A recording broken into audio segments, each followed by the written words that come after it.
So you want to do a joint venture investment deal in a piece of real estate with a partner who wants to put in money. That's perfect. But what if they don't have any money and they just want to put in sweat? How's that work?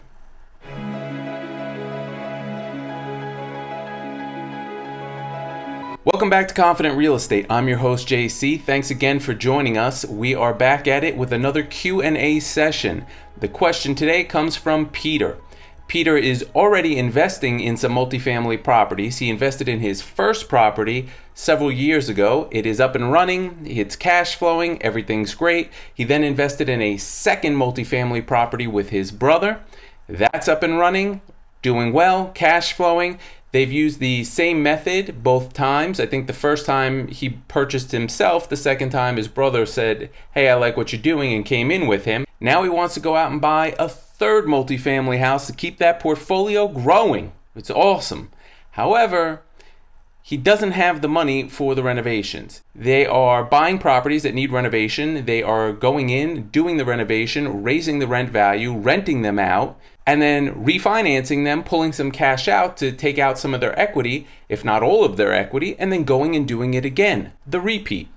So here, Peter's looking to do a third multifamily property, but he's run out of money for what he really believes are going to be the realistic costs of the renovations. He's used the same general contractor in the last two properties, and now the GC, General Contractor, has said to him, "I'd like to come in on this deal with you, but I don't actually have any money to contribute. I can contribute sweat equity. And if I contribute that, I can be your partner." So what is sweat equity? Well, sweat equity is the opposite of financial equity. Financial equity, the typical equity, is when somebody puts money into a deal. Sweat equity is when they put effort that leads to sweat into the deal, not money. So he's a contractor. You've used him a couple of times. You know he does good work. Obviously, you seem to like him. You keep using him. Now you want to go forward and do another deal and use him again, but he's going to contribute the sweat. And I guess he is at some point going to contribute some finances towards it, because maybe he's just not charging you for labor costs, or maybe he's not charging you for labor costs and material costs because he's going to put that in, and that's a financial contribution of its own. I don't know the specifics here.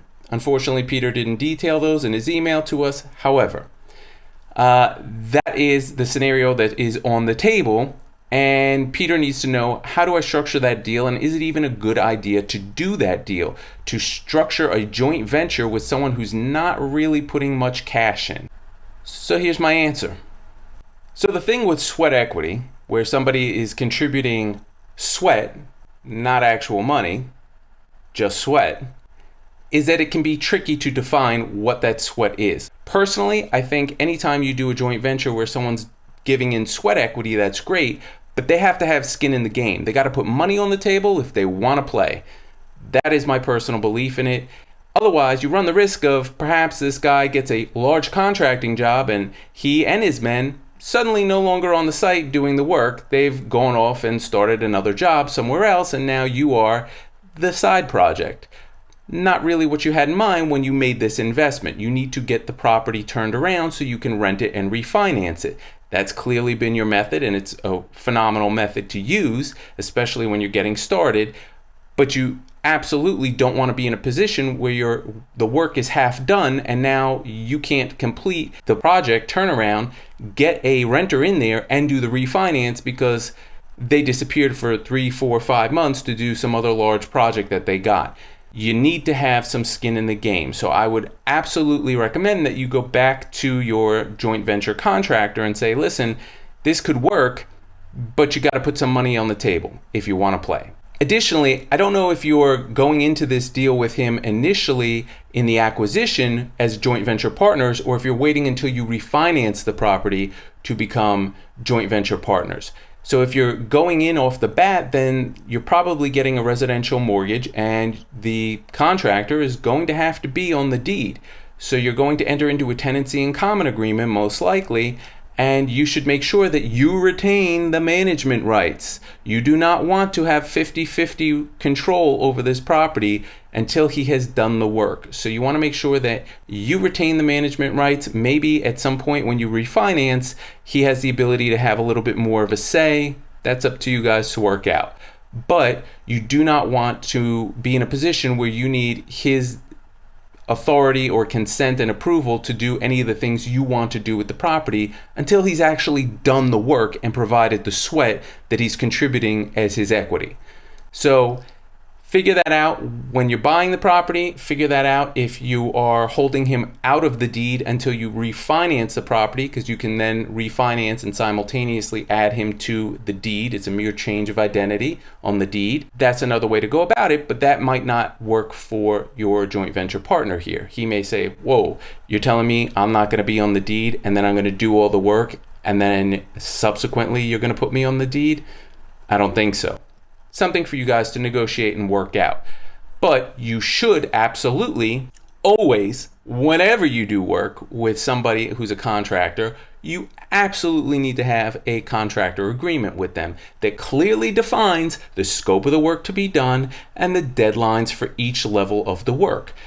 This is the first part, second part, third part, completion. You have this amount of time to complete part 1, part 2, part 3, and be done.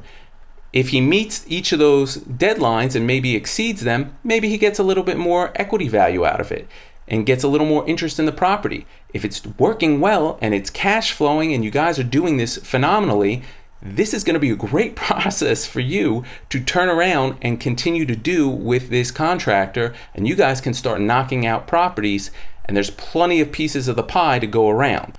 But at the same time, if he's not meeting the deadlines and you are losing money because of your carrying costs, because you haven't been able to rent out the property and get to the refinance stage, then perhaps you should be losing percentages of interest in the deal.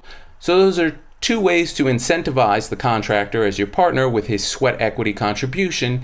And again, really consider making sure they have some money on the table and some skin in the game, because that's really the best way to go about it. This was a really great question, and I know it's a scenario that a lot of us consider and have gone through and thought about at the very least. So I really appreciate that Peter sent this in. I hope you all got something out of it. Please hit that like button to let us know that you did like it. And while you're at it, hit subscribe if you haven't already, because we are trying to grow a channel here, and that really does help. Believe it or not, the more subscribers, the more YouTube circulates our channel. That's helpful. Once again, thank you for joining us. Keep sending us your questions, whether you leave them in the comments below or you email us directly in the About section of our homepage. Either way works, and hopefully we'll be able to answer your questions in a future Q&A video. Thanks again, we appreciate it. See you next time on Confident Real Estate. Take care.